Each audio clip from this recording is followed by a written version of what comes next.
Kung sasabihin ko na pinipare ko yun, baka magmura kayo sa akin. Dahil nakapangit mo yun.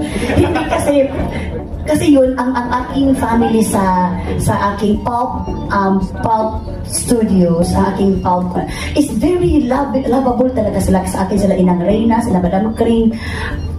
A-attend ako ng AAA. So ako, akala ko a-attend lang kasi mahal ang ticket nun eh. Mga tag 20,000 plus ngayon. So attend ako, doon pa lang sa pag-attend, very happy na kami. Kasi siyempre, ilan kayo a-attend? Siyempre, sinubrahan ko, libre na eh. Anak ko, mahilig pa sa K-pop. So talagang dinamihan ko mag-attend. Pero ako daw, magagawin daw ako, wala akong alam na may award ako. Niloloko nila ako na may award daw yung uma-attend. Siya! Ano naman yung award ko? Ano award ako ng magalitan ako? Gano'n. Hala, pagdating doon kayo na, may award pala ako. Kaya pala nung nandun ako sa lamesa, aalis na ako, doon ako upo doon sa audience. Magalit ang Koreano. Choka! How's it going?